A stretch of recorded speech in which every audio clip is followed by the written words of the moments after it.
As evening approached, there came a rich man from Arimathea named Joseph, who had himself become a disciple of Jesus. Going to Pilate, he asked for Jesus' body, and Pilate ordered that it be given to him.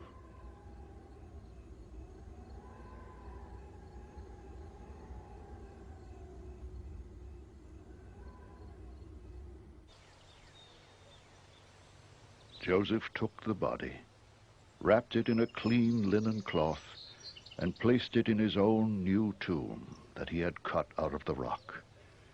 He rolled a big stone in front of the entrance to the tomb and went away. Mary Magdalene and the other Mary were sitting there opposite the tomb.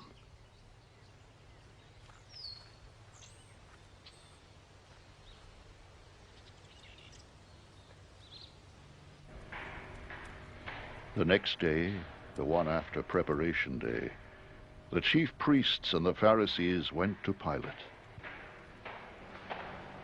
Sir, They said, we remember that while he was still alive, that deceiver said, "After 3 days I will rise again." So give the order for the tomb to be made secure until the 3rd day. Otherwise his disciples may come and steal the body and tell the people that he's been raised from the dead. This last deception will be worse than the first.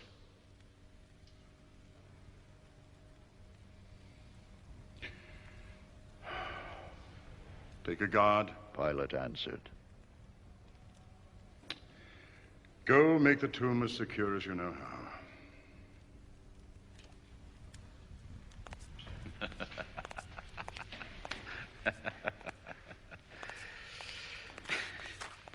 So they went and made the tomb secure by putting a seal on the stone and posting a guard.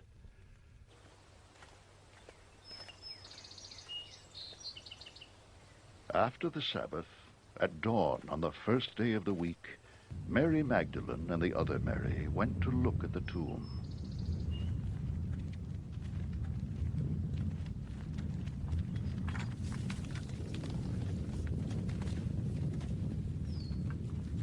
There was a violent earthquake, for an angel of the Lord came down from heaven, and going to the tomb, rolled back the stone and sat on it.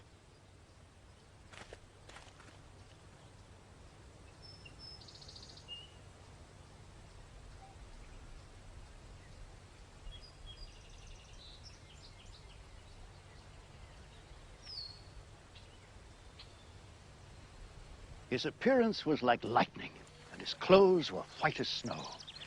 The guards were so afraid of him, they shook and became like dead men. The angel said to the women, "Do not be afraid, for I know that you are looking for Jesus, who was crucified. He is not here. He has risen, just as he said. Come and see the place where he lay. Then go quickly and tell his disciples, he has risen from the dead and is going ahead of you into Galilee. There you will see him. Now I have told you."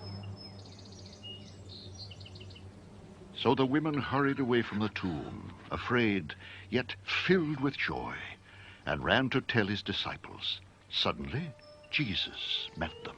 "Greetings," He said.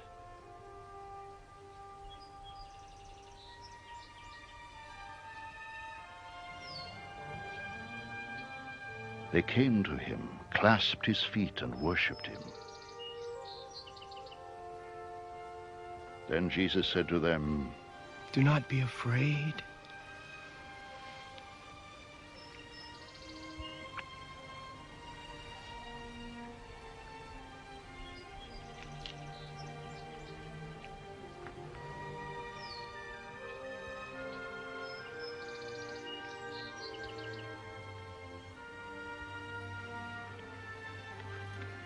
Go and tell my brothers to go to Galilee. There they will see me."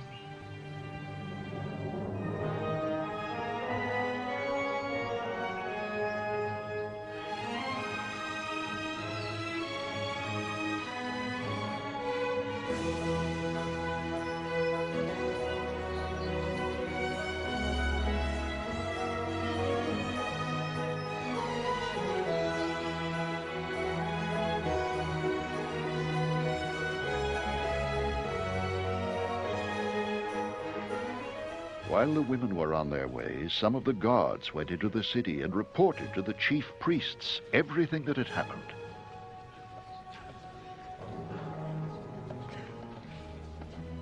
When the chief priests had met with the elders and devised a plan, they gave the soldiers a large sum of money, telling them, "You are to say, his disciples came during the night and stole him away while we were asleep. If this report gets to the governor, we will satisfy him and keep you out of trouble."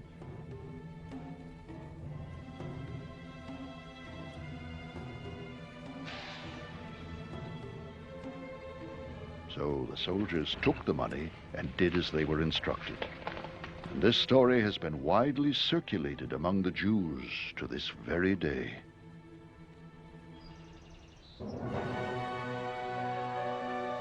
Then the 11 disciples went to Galilee, to the mountain where Jesus had told them to go. When they saw him, they worshipped him, but some doubted.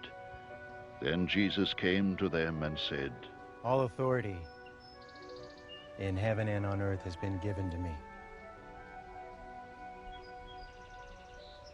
Therefore, go and make disciples of all nations, baptizing them in the name of the Father, and of the Son, and of the Holy Spirit, and teaching them to obey everything I have commanded you. And surely I am with you always, to the very end of the age.